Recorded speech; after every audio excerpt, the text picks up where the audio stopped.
తెలంగాణ ముఖ్యమంత్రి రేవంత్ రెడ్డికి మండుతోంది. గురువారం నాడు జరిగిన మంత్రివర్గ సమావేశంలో ముఖ్యమంత్రి తనలోని ఆవేదనను, ఆక్రోశాన్ని వెళ్లగక్కారు. సమావేశం ముగిశాక అధికారులను బయటకు పంపించి గంటకు పైగా మంత్రులకు ఆయన తలంటు పోశారు.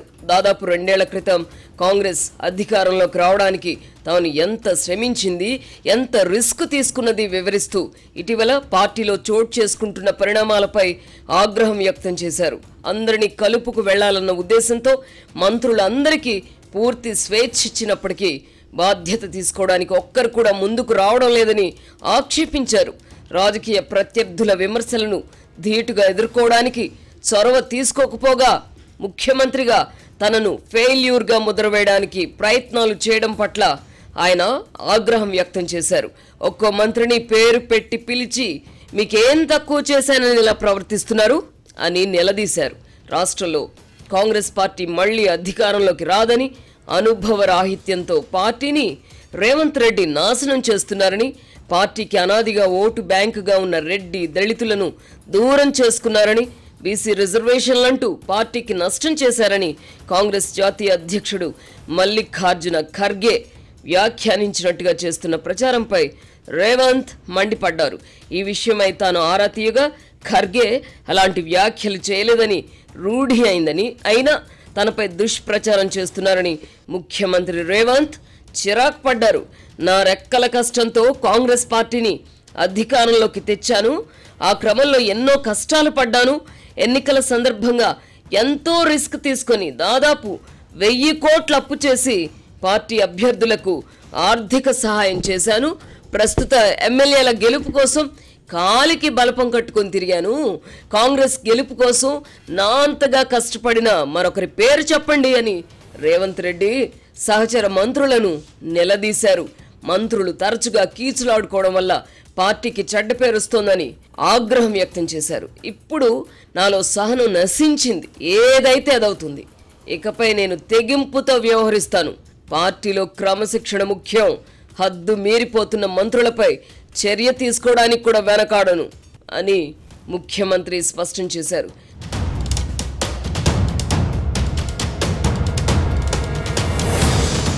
మల్లికార్జున ఖర్గే తనను ఉద్దేశించి అనని మాటలను కూడా అన్నట్టుగా ప్రచారం జరుగుతున్న మంత్రులు మౌనంగా ఉండడం ఏమిటి? నా ప్రతిష్ట దెబ్బతింటే ఆ ప్రభావం పార్టీపై పడదా? నేను ఒక ముఖ్యమంత్రిని అని విస్మరించి ఇష్టారీతిన మాట్లాడడం ఏంటి? నా సహనానికి కూడా హద్దుంటుంది. బద్నాం చేస్తుంటే చూస్తూ ఊరుకోలేను. నేనేమిటో రుజువు చేసుకునే సమయం ఆసన్నమైంది. మీ అందరికీ చెప్పాల్సింది చెప్పాను. ఇకపై నేను ఏ నిర్ణయం తీసుకున్నా మీరు బాధపడి ప్రయోజనం ఉండదు. జరుగుతున్నదంతా పార్టీ అధిష్టానానికి నివేదిస్తా అని ఆయన స్పష్టం చేశారు. నన్ను ఫెయిల్యూర్ మంత్రిగా చిత్రీకరించడానికి జరుగుతున్న కుట్రను ఎలా ఎదుర్కోవాలో నాకు తెలుసు. త్వరలోనే అన్నింటికీ ముగింపు పలికిస్తా అని కూడా ముఖ్యమంత్రి హెచ్చరించారు. పిసిసి అధ్యక్షుడు కూడా ముఖ్యమంత్రితో సంబంధం లేదన్నట్టుగా వ్యవహరించడం ఏమిటి? ఎవరికి వారు సొంతంగా ప్రకటనలు చేసుకుంటూ పోతే ముఖ్యమంత్రిగా నా పరిస్థితి ఏమిటి? వివిధ స్థాయిలలో సమన్వయం లేకపోతే ఎలా అని కూడా ఆయన నిలదీసినట్టు తెలిసింది. ముఖ్యమంత్రి రేవంత్ రెడ్డి ఏ స్థాయిలో తలంటు పోస్తారని ఊహించని మంత్రులు ఒకంత షాక్కి గురయ్యారు. ముఖ్యమంత్రి ఆగ్రహంగా ఉన్నారని గ్రహించిన కొండా సురేఖ విలేకరుల సమావేశంలో తన కుమార్తె వ్యాఖ్యలపై క్షమాపణ చెప్పారు. మంత్రులు భట్టి విక్రమార్క, ఉత్తమ్ కుమార్ రెడ్డిలను ఉద్దేశించి సీనియర్లుగా మిమ్మల్ని ఎంతో గౌరవించాను, నాతో సమానంగా గుర్తించి ప్రభుత్వంలో పెద్దపీట వేశాను, ఇంకేం చేయాలి అని రేవంత్ రెడ్డి ప్రశ్నించారు. సీనియర్లు జూనియర్లన్న తేడా లేకుండా అందరికీ ఆయన క్లాస్ తీసుకున్నారు. రేవంత్ రెడ్డిలో ఈ మార్పు చూసి మంత్రులు అవాక్కయ్యారు. ముఖ్యమంత్రిలో ఆవేదన, ఆవేశం కట్టలు తెంచుకోవడానికి కారణం లేకపోలేదు. పార్టీ పైన, ప్రభుత్వం పైన ముఖ్యమంత్రి రేవంత్ రెడ్డికి పట్టు లేదని ప్రజలు అభిప్రాయపడేలా ఇటీవలి కాలంలో కొన్ని సంఘటనలు చోటు చేసుకున్నాయి. అదే సమయంలో ముఖ్యమంత్రిగా రేవంత్ రెడ్డి ఫెయిల్యూర్ అన్న ప్రచారం చాప కింద నీరులో సాగుతోంది. ప్రభుత్వ పరంగా తీసుకుంటున్న నిర్ణయాల విషయంలో కూడా మంత్రులు తమకు సంబంధం లేదన్నట్టుగా ప్రచారం చేస్తున్నారు. అనుభవ రాహిత్యంతో రేవంత్ రెడ్డి నిర్ణయాలు తీసుకుంటున్నారని కూడా ప్రచారం చేస్తున్నారట. కొంతమంది మంత్రులు, ఎమ్మెల్యేలు ఈ విధంగా ముఖ్యమంత్రికి వ్యతిరేకంగా ప్రచారం చేయడం మొదలెట్టారు. అదే సందర్భంలో మంత్రుల మధ్య కీచులాటలు బహిర్గతమయ్యాయి. మంత్రులు బాహటంగా విమర్శించుకున్నారు. ఈ దశలోనే మంత్రి కొండా సురేఖ కుమార్తె ముఖ్యమంత్రి రేవంత్ రెడ్డిని దారుణంగా దూషించారు. ముఖ్యమంత్రి అన్న గౌరవం కూడా లేకుండా ఆ పిల్ల అలా మాట్లాడడంతో రేవంత్ రెడ్డికి సహజంగానే బాధ కలిగింది.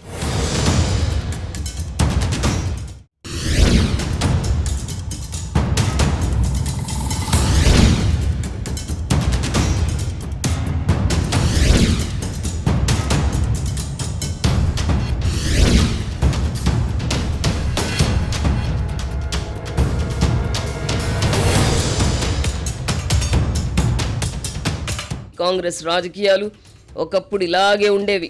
కాంగ్రెస్ మార్క్ రాజకీయాలను ప్రజలు మరిచిపోయి దాదాపు 3 దశాబ్దాలు అవుతోంది. ఉమ్మడి రాష్ట్రంలో 2004లో ముఖ్యమంత్రి అయిన రాజశేఖర్ రెడ్డి పార్టీ పైన, ప్రభుత్వం పైన పూర్తి పట్టు సాధించారు.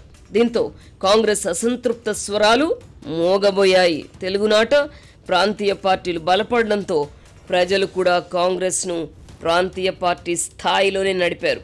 ఏక వ్యక్తి పాలనకు అలవాటు పడిన తెలుగు ప్రజలకు ప్రస్తుత కాంగ్రెస్ ప్రభుత్వంలో చోటు చేసుకుంటున్న పరిణామాలు రుచించడం లేదు. ప్రాంతీయ పార్టీల కల్చర్కి అలవాటు పడిన ప్రజలు ఈ పోకడలను జీర్ణించుకోలేకపోతున్నారు. ఇటు ప్రభుత్వంలో అటు పార్టీలో దశ దిశ లేకుండా పోయిందన్న అభిప్రాయం ప్రజల్లో ఏర్పడుతోంది.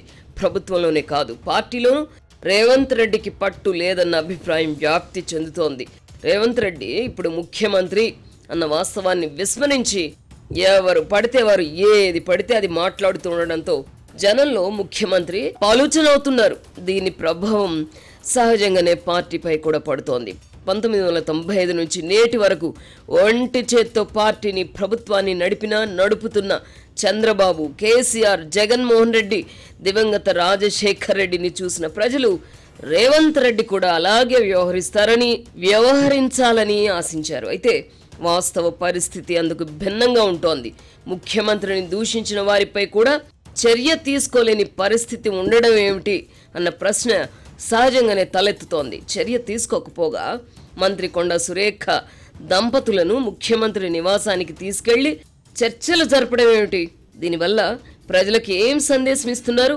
సురేఖ దంపతులతో రేవంత్ రెడ్డి రాజీ కుదుర్చుకున్నారన్న అభిప్రాయం ప్రజల్లో సహజంగానే ఏర్పడింది. మరోవైపు మంత్రులు ఎవరికి వారు సర్వస్వతంత్రులుగా వ్యవహరిస్తున్నారు.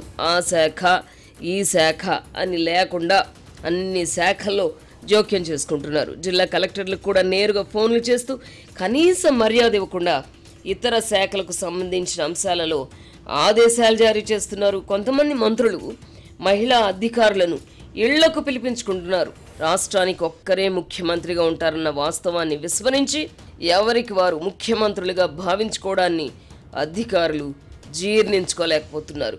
కనీస ప్రజాదరణ లేని వాళ్ళు సైతం తాము కాంగ్రెస్ పార్టీలో సీనియర్లం అని డాంభికాలు పోతూ ముఖ్యమంత్రి రేవంత్ రెడ్డిని జూనియర్ అని కించపరుస్తున్నారు. ముఖ్యమంత్రి ప్రతిష్టను ఇనుమడింపజేయడానికి ప్రయత్నించినప్పుడే పార్టీ ప్రతిష్ట, ప్రభుత్వ ప్రతిష్ట పెరుగుతుందన్న ప్రాథమిక సూత్రాన్ని విస్మరించి వ్యవహరిస్తున్నారు.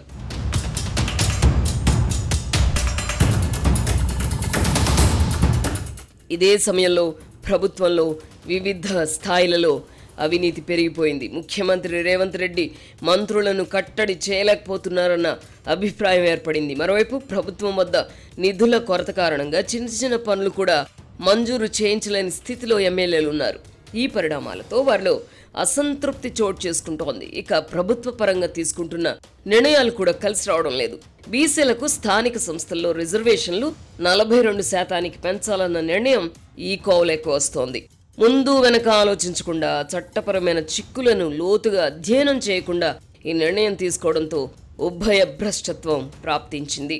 42% రిజర్వేషన్లు ఇప్పించే బాధ్యత కాంగ్రెస్ ప్రభుత్వానిదే అని బీసీలు భావిస్తుండగా పార్టీకి అండగా ఉన్న రెడ్లు ఈ నిర్ణయం పట్ల కినుక వహించారు. దళితులు కూడా అసంతృప్తితో ఉన్నారు. నిజానికి బీసీలకు రిజర్వేషన్ల అంశంపై గతంలో పలువురు నాయకులు చేతులు కాల్చుకున్నారు. ఇందిరాగాంధీ వంటి శక్తివంతమైన నాయకురాలు కూడా మండల్ కమిషన్ నివేదిక అమలు చేయడానికి సాహసించలేకపోయారని దివంగత కేంద్ర మాజీ మంత్రి పి శివశంకర్ తన పుస్తకంలో ప్రస్తావించారు. విపి సింగ్ ప్రధానమంత్రిగా ఉన్నప్పుడు మండల్ కమిషన్ నివేదిక అమలుకు పూనుకోగా దేశవ్యాప్తంగా ఆందోళనలు చెలరేగాయి. మండల్ కమిషన్ మంటలు మిన్నంటడంతో విపి సింగ్ రాజకీయంగా మూల్యం చెల్లించుకున్నారు. ఈ నేపథ్యంలో పూర్వాపరాలు ఆలోచించకుండా రేవంత్ రెడ్డి ప్రభుత్వం బీసీ రిజర్వేషన్లను 42% పెంచాలని నిర్ణయం తీసుకుంది. మొత్తం రిజర్వేషన్లు 50% మించకూడదన్న సుప్రీంకోర్టు తీర్పు అమల్లో ఉన్నందున ప్రభుత్వ నిర్ణయాన్ని కోర్టులు కొట్టిపారేశాయి. దీంతో బీసీల ఆశలపై నీళ్లు చల్లినట్టయింది. రిజర్వేషన్లు పెంచడానికి అసెంబ్లీలో మద్దతు ప్రకటించిన రాజకీయ పార్టీలు ఇప్పుడు బాధ్యతను కాంగ్రెస్ ప్రభుత్వంపైకి నెట్టి తప్పుకున్నాయి. ఫలితంగా ఈ సమస్య పరిష్కార బాధ్యత ప్రభుత్వంపై పడింది. రాజకీయాలు రంగప్రవేశం చేయడంతో ప్రభుత్వం ఆత్మరక్షణలో పడింది. మొత్తంగా చూస్తే కాంగ్రెస్ ప్రభుత్వానికి దశ దిశ లేకుండా పోయిందన్న అభిప్రాయం ప్రజల్లో బలపడింది.